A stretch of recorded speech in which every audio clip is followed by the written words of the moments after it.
Okay, let us start. So remember in the previous lecture, we started to learn about feedback linearization.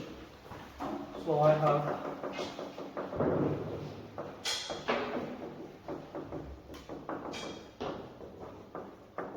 and in order to illustrate the problem, I have given an example. We were considering the pendulum example. So it was looking like this. So I have the pendulum input, U is equal to the torque input, and we have friction B here. We define the pendulum state as theta and theta dot, and the pendulum equations are x1 dot is equal to x2, and x2 dot is equal to U minus sine x1 minus 0.2 x2. Okay? So here we have y is equal to x1 is equal to theta as the output of the pendulum. We are assuming that the pendulum is initially at rest, so the initial states are both equal to 0. So what do we want here from this example? We want the pendulum angle to follow a trajectory, a reference trajectory. We are considering here the tracking controller design. That means that we would like the pendulum output to follow a predefined trajectory here. So here, what we want is that we want the pendulum angle to follow A times cosine t. Okay? That is the reference input, and we want the pendulum angle to actually follow this. What does this mean? This means that we have the t-axis here, and that is my reference input. That is A times cosine t. So I have the pendulum angle is going to start from the origin, and then it is going to start from here, and we want the pendulum to actually follow this angle, to follow this trajectory as closely as possible. And we would like to design a controller for this purpose. And that controller is going to be called the tracking controller. For that purpose, we are defining an error signal, and that error signal is given as R of t minus y of t here. Okay? And what we want is that we want this error signal to converge to 0 as t goes to infinity. That is the tracking aim of the problem. We are first going to try to solve this problem by using standard linearization. So the first thing to do is to linearize this system, and then we will try to see the disadvantage of that. So here, if I look at the equilibrium point of the pendulum, if I choose the equilibrium input 0 to the pendulum, the equilibrium point for that equilibrium input would be the downward equilibrium point that we consider. And then we can try to define our new state variable. Z is equal to x minus xt, and v is equal to u minus ue. Since both the equilibrium state is 0, then z is equal to x, and since ue is equal to 0, we have v is equal to u. That means that when we try to write the linearized system dynamics, we have z dot is equal to fz plus gv here. Okay? But since z is equal to x and v is equal to u, we are going to get the new dynamics. X dot is equal to f times x plus g times u. That is going to be the linearized system dynamics here. And this f here is going to be the evaluation of the Jacobian at the equilibrium point and the equilibrium input. This is going to be the Jacobian with respect to x. At x is equal to xe and u is equal to ue here. The Jacobian of the state is actually 0, 1. And with respect to the state, it is minus cosine x1 times minus 0.2. Okay? That means that this F matrix is going to be 0, 1. If I evaluated this at 0, then I will get minus 0.22 here. Okay? And if I look at G, G is going to be del F over del U, evaluated at x is equal to xc, u is equal to ue. And the derivative of that function, that right-hand side with respect to u, would be just 0, 1. Okay? And that actually means that my linearized system dynamics is x dot is equal to 0, 1, minus 1, minus 0.2x plus 0, 1 u here. Okay? So this is the linearized system dynamics for us. And if I try to write the individual equations here, I would get x1 dot is equal to x2, x2 dot is equal to minus x1, minus 0.2 x2 plus u. Okay? Did I make a mistake here anywhere? No, it doesn't seem so. Okay?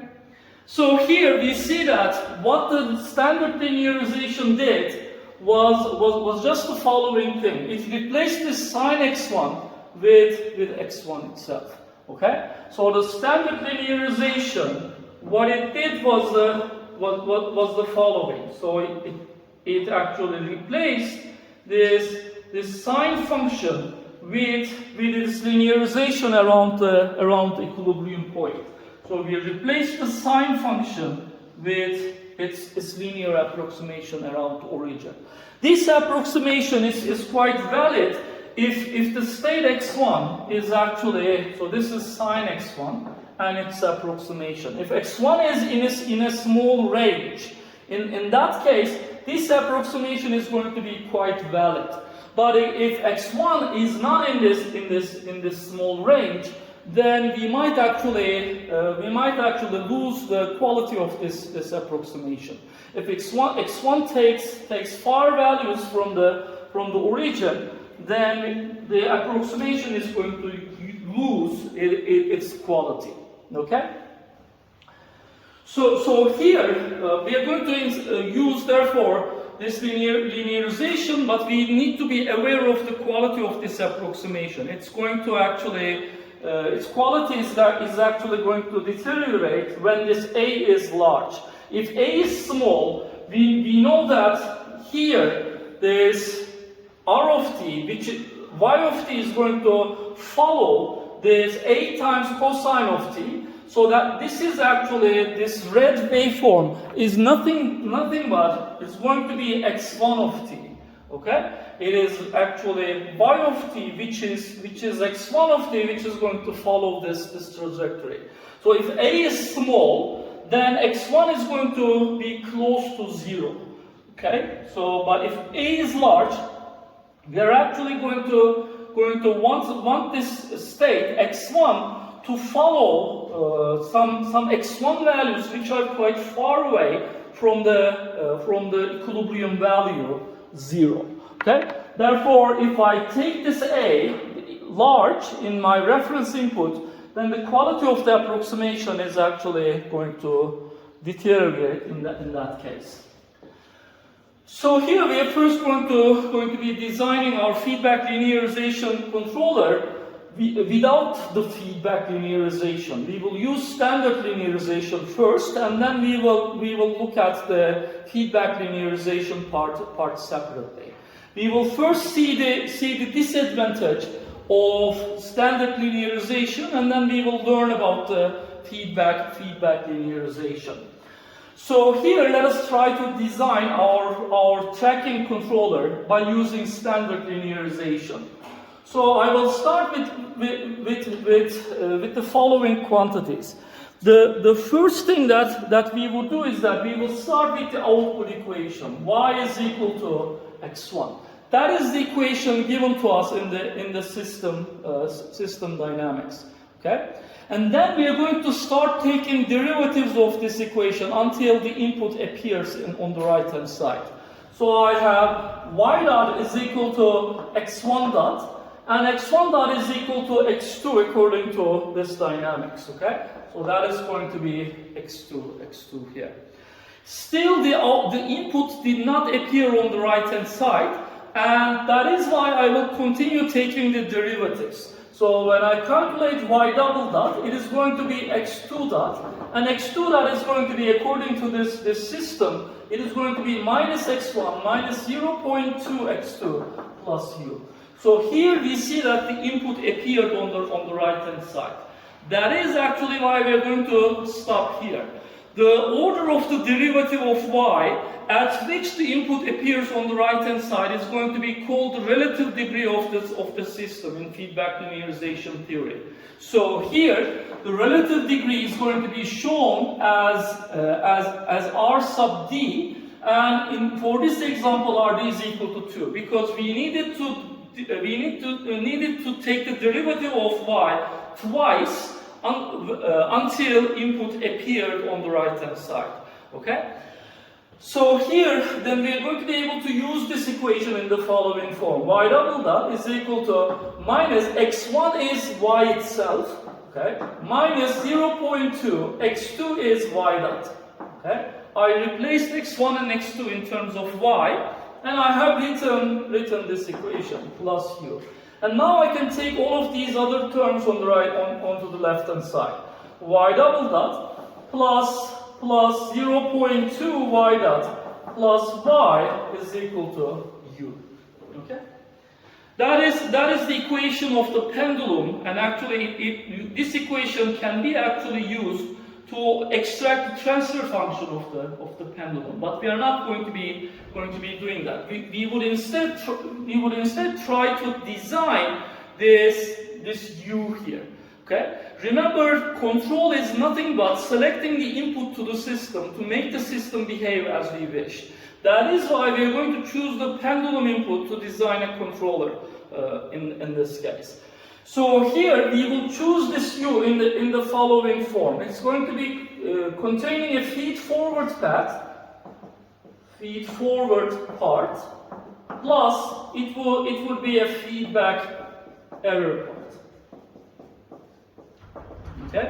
So the input is going to contain two parts. So we will add the first part in the following way. U is going to be selected, the feed-forward part is going to be selected as follows. I will replicate the left-hand side, which is linear in y, in terms of the reference input. So instead of y here, I will just substitute r. Okay? That is going to give me r double dot plus 0.2 r dot plus r. Okay? This is going to be the feed-forward part of the controller. Okay? And plus I will actually add some feedback error part. These parts are going to be filled with the error signal and its derivatives. Okay? So we will actually add here k0 times e plus k1 times e dot. And I will increase these derivatives or derivative orders until the derivative order 1 less than the order of the derivative in the on the left hand side. Okay? So if there was a y triple dot here, then I would have increased this to k2 e double dot. I will go until the second order derivative. If there was y to the fourth order derivative here, in that case I would have increased this to k2 times e double dot plus k3 times e triple dot. Okay? So I always increase the orders of the derivatives of the error signal until the derivative order 1 less than the derivatives on the left hand side. Okay? That is what I do. And this part is called the feed forward part, and this part is called feedback error control part. Okay? That is what we get. What does this controller look like in a loop? Let us try to see.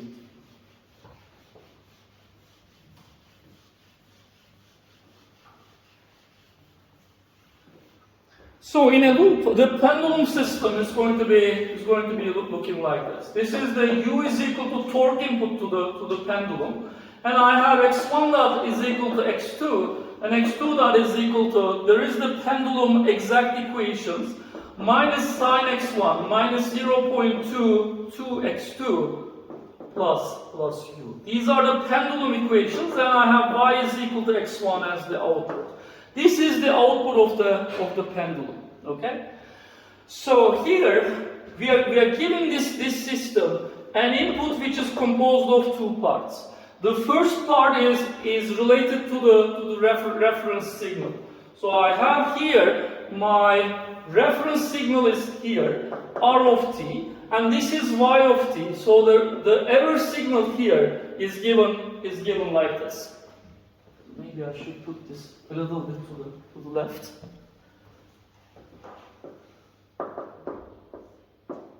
So I have my r of t here, and here is my error signal, e of t, r minus y. Okay, that is my error signal, and here this part here is nothing but the input part that is dependent on the error. Okay, so here I put a block, and that block contains K0 plus K1S. Okay, that is my feedback controller. Okay, part of the tracking controller which includes the error signal. Okay, this is my feedback controller, and what type of controller is this? PD. It is a PD type of controller. Okay, and the second part of the controller is going to be the feed forward part, and that part is going to be taking its input from the reference input. Okay, and here I will get the signal, and that signal is going to pass from the feed forward controller, and that is going to be s squared plus 0.2s plus 1.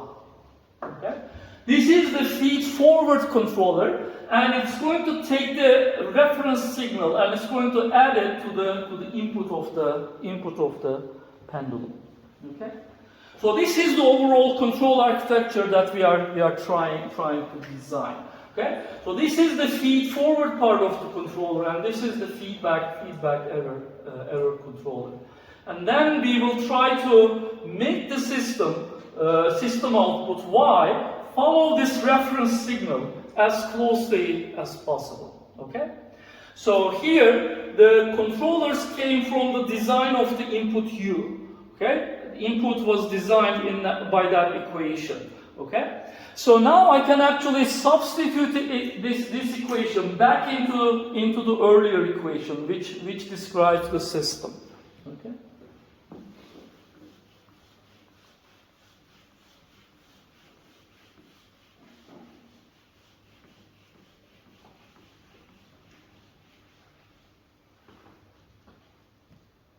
So now I will substitute u into this equation. Y double dot plus 0.2 y dot plus y is equal to, I will substitute that u here, r double dot plus 0.2 r dot plus r plus k0e plus k1e dot. K0 and k1 are currently some parameters that are unknown that we are going to design based on some performance requirements. Okay, that is what we are going to do. So now I will try to process this equation a little bit. So the first thing that I will do is that I will take these r terms to the left hand side to write the following: y minus r double dot plus 0.2 y minus r dot plus y minus r is equal to k0e plus k1e dot. Okay, that is what we get. And I know that here e is equal to r minus y. That is this signal. Okay, that is why I'm actually going to write, instead of these equations, these y minus r's here, I could write minus e. Okay, so that means that I have minus e double dot. And I have minus 0.2 e dot minus e is equal to k0e plus k1 e dot. Okay, so we get an equation that is looking like this. And now I can multiply both sides by -1, okay? Which is going to give me the following. E double dot plus 0.2 E dot plus E is equal to minus K0 E minus K1 E dot, okay? And I can take these terms now to the left-hand sides as well, okay? So here, that is going to give me the following. E double dot plus K1 plus 0.2 E dot plus K0 plus 1 E is equal to 0, okay? So I get a differential equation, a homogeneous differential equation whose right-hand side is exactly equal to 0. So because the right-hand side is equal to 0, the response of the system is going to be equal to 0. Do you think E is going to be equal to 0? Because there is no input on the right-hand side. This is a homogeneous differential equation. So E of t is going to be equal to 0 for all time. Can I claim that? This is a homogeneous differential equation. Right-hand side is equal to 0. So E is going to be equal to 0. Is this remark correct? Input is 0. What else can make the solution of this differential equation non-zero?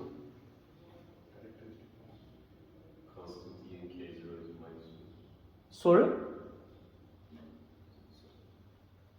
What is the solution dependent on? Solution of this differential equation. There is no input. Solution is dependent on what?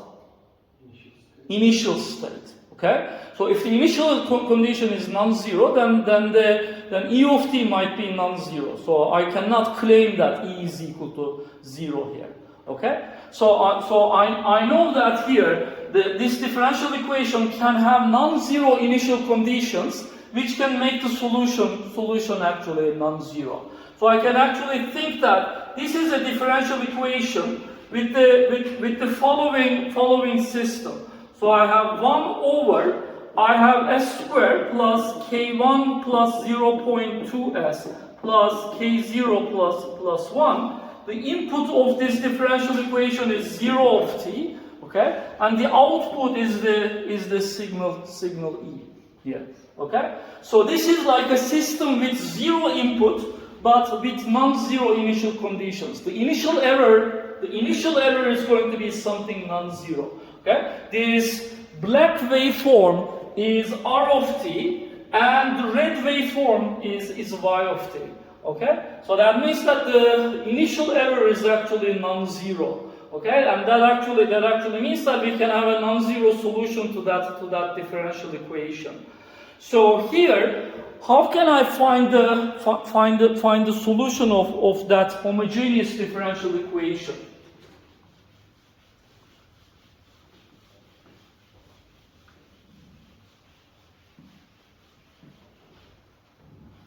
So if I have such a differential equation, E double dot plus K1 plus 0.2 E dot plus K0 plus 1 E is equal to 0.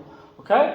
So this differential equation has the characteristic polynomial s squared plus K1 plus 0.2s plus K0 plus 1 is equal to 0. This is the characteristic equation for this differential equation. What is the order of this differential equation? Order of the differential equation. Yes? It's a second order differential equation in this case. So its solution is going to be in the following form. E of t is going to be actually alpha times e to the plus lambda 1t plus beta times e to the lambda 2t. Where are these lambda 1 and lambda 2 are going to come from? What are these lambda 1 and lambda 2? They are going to be the roots of the characteristic polynomial. Okay, the solution is going to be looking like this, and this lambda 1 and lambda 2 are going to be the roots of the characteristic polynomial. Okay, they are going to be its roots. So here we need to adjust how this E of t is going to decay to 0.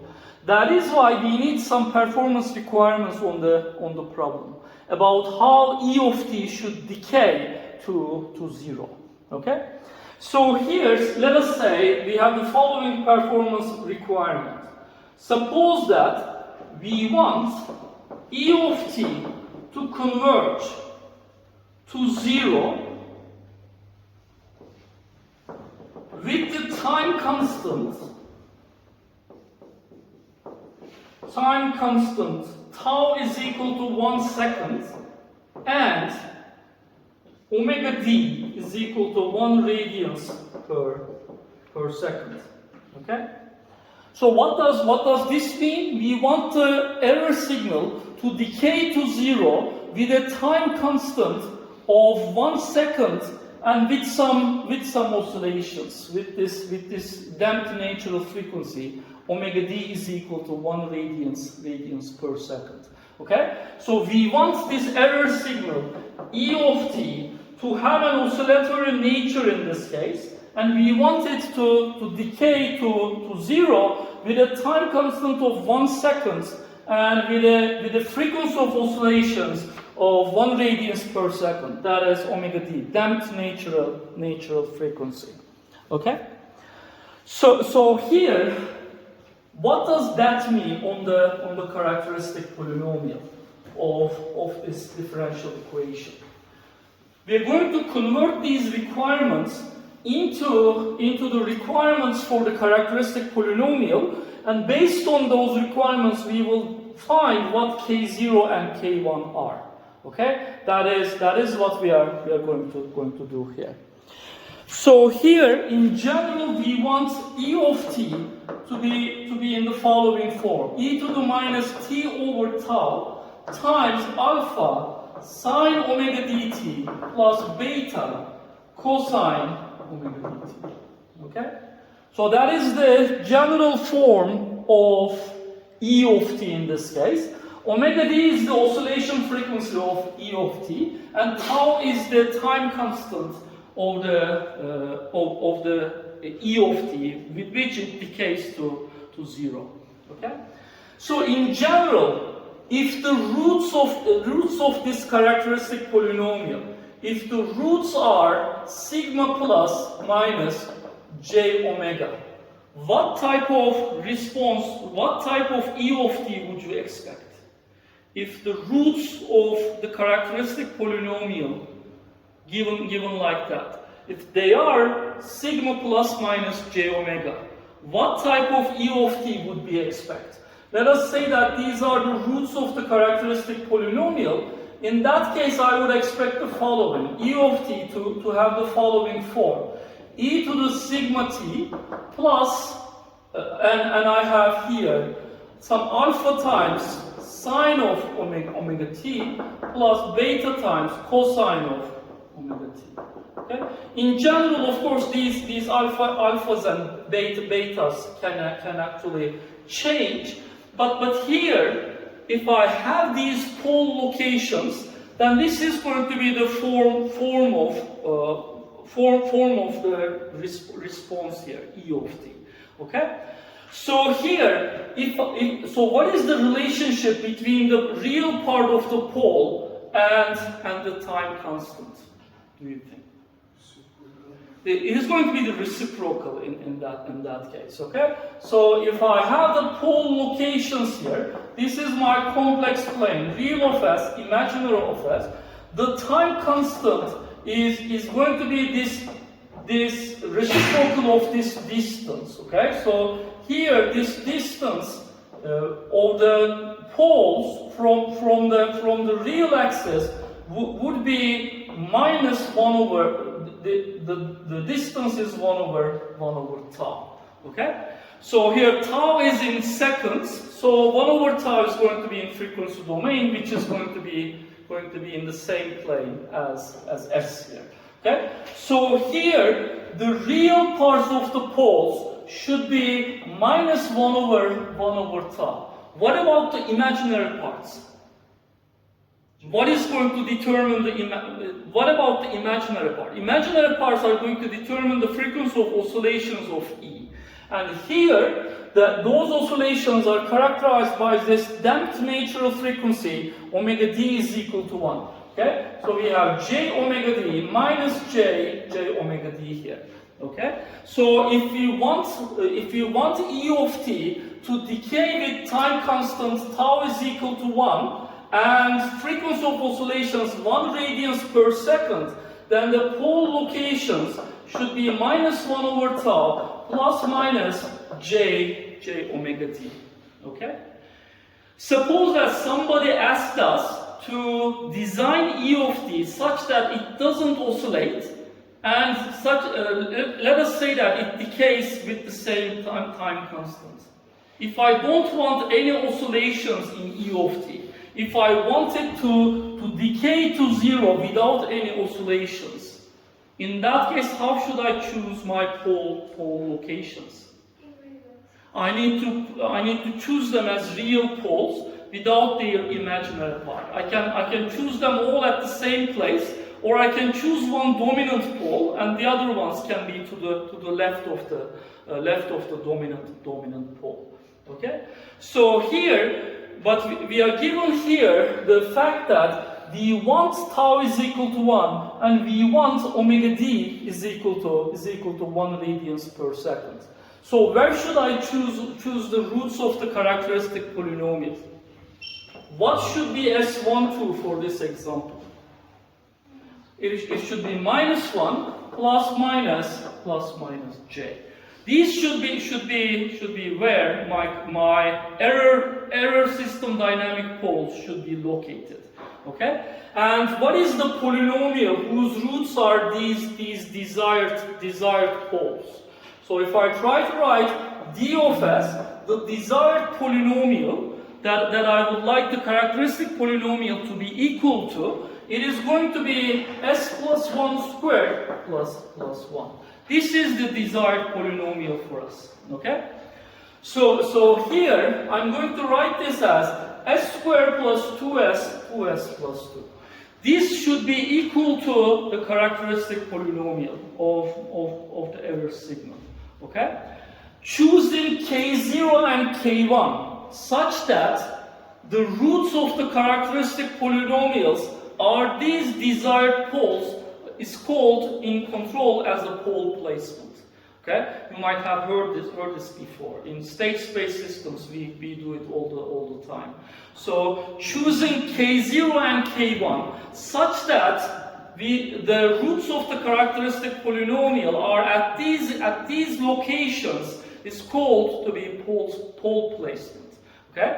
And we are going to choose the characteristic polynomial coefficient such that it is equal to the desired polynomial. So we have here, I have s squared plus k1 plus 0.2 plus k0 plus 1 s here. Okay? So if the coefficients are equal, then I have k1 plus 0.2 is equal to 2, and k0 plus 1 is equal to 2 as well. Okay? So k1 is 1.8, and k0 is just 1. Okay? We have found our PD controller coefficients based on the pole placement idea, based on some performance measures given to us in time domain. Okay? So here, if we place these pole locations, this feedback error controller is going to be k0 is 1 plus k1 is 1.8 s. This is going to be the PD controller that we are using. And here we need to have this feed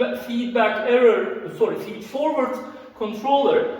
And in such a case, E of t is indeed going to go to 0 as time t goes to infinity. Meaning that the output of the pendulum system is actually going to follow this reference signal as time t goes to infinity.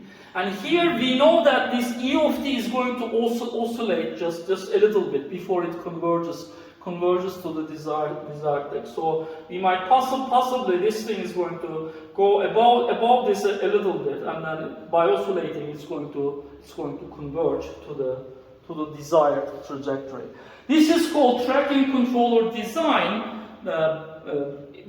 based on the standard linearization of the system. Okay, so we see here that this error signal satisfies a linear differential equation. This is because we linearized our pendulum system at the start. Okay, so if I didn't linearize the pendulum system at the start, then this equation unfortunately would not turn out to be a linear differential equation, and I wouldn't be able to apply Laplace transform to that theory to obtain a characteristic polynomial. Okay, there would be a sign of the output somewhere in this equation if I didn't linearize it. Okay, and in such a case, I wouldn't get this type of characteristic polynomial, and I wouldn't be able to adjust its roots to satisfy these performance requirements. So here, this type of idea used actually standard linearization. Now let us try to see the effect of this thing a little bit.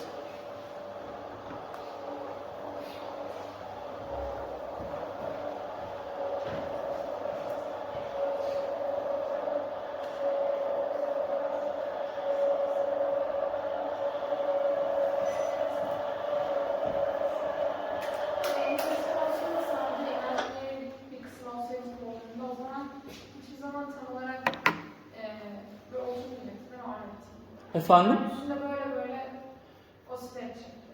Purely imaginary bir pola yerleştirseydik, o zaman E of t her zaman osile edip öyle kalacaktı. Yani aslında şöyle şunun etrafında osile eden bir şey bulacak. Şimdi bu bilgisayardaki MATLAB'ı çalıştıramadım arkadaşlar. O yüzden videolardaki şeyi açmaya çalıştım. Burada yani videonun videosunu görüyor gibi bir durum olacak. So unfortunately, the MATLAB version was too new here, and this computer could not run MATLAB 2025. So it was really strange. So here let us see what we can get here. So here there was a MATLAB program where I simulate this, where I actually simulate this pendulum system. And here it is actually this pendulum system can be actually seen in free fall actually without actually any input. This is how the pendulum system would be looking like. So here so in this case it is just a pendulum without any input. Okay, so that is what we would observe without actually any inputs to the pendulum. Okay, so it would just decay to zero without any input. And then in this video, I'm just adjusting these R dots, R double dots, and R, and I'm actually trying to establish the controller here, and then I just explain what we have already found here. Harika.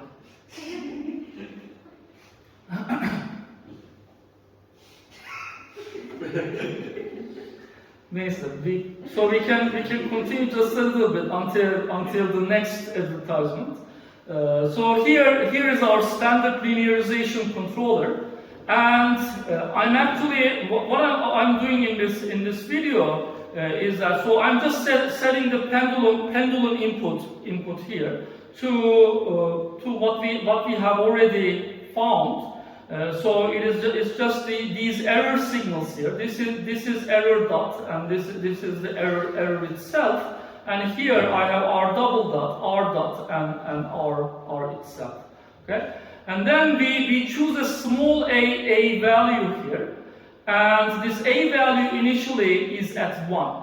Okay, a equals to 1 means that it is 1 radians. Okay, So what I want here is that if this A is 1, then that means that it is approximately pi over 3 radians. Okay? So this is approximately 60 degrees. So what we want from the pendulum is the following. We want this angle to follow a cosine signal with 60 degree maximum angle. Okay, that is what we want from the pendulum. And remember standard linearization. Standard linearization linearizes this function with a line that is looking like this. So the 60 degrees is just can just be thought of as a nice operating range for that approximation. That approximation is actually quite valid if this A is between -60 and +60. Okay, and that is why in that case we would actually see that this tracking controller is going to show a nice performance. So in this case, I see that this maximum this is the desired input. Okay, and here this 1, which is the maximum value, is A currently. Okay, so it is in radians. It is 60 degrees. And then I run the system, and as it is seen, the pendulum actually follows this 60 degree oscillation quite close to the reference. Okay, so this difference between the actual pendulum angle and the desired pendulum angle, it gets smaller quite fast. And here that fast means the settling time in that case. So when we have the time constant to be 1 second, then that would mean that 3 times the time constant is our settling time, or 4 times the time constant is our 2% settling time. Okay? So in almost 3 seconds we will have full convergence to steady state, and that is actually what we observe here. Okay? And we can maybe watch it a little bit once more here. So that is actually what we observe. So here in the next part of this experiment, I make A to be pi. Okay. So here I make this A to be 3.14. Okay. So it is in that case 180 degrees. So I want this pendulum to follow a cosinusoid with peak values 180 degree minus 180 degree. So what the pendulum should do is that it should start from the origin. It should go to the top, stop there, and come back. Okay, and then it should turn to the top from the other side, and it should come back, etc. Okay. Now that is what I'm going to try to do. So here I will just change that A value to 3.14. Okay. So that is just pi radians, and that is what we are going to want here. Burada bayağı konuşuyorum. Şeyi anlatıyorum, size anlattığım şeyi. In this case, do you expect this approximation to be valid? We do not expect it to be valid anymore. Okay. Well, then I run the code once more.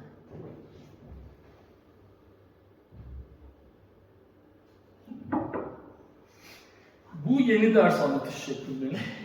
Artık pandemimle anlatmaya karar verdim.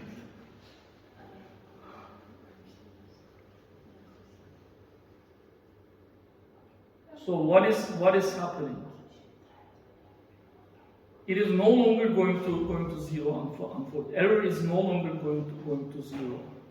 Why is that happening?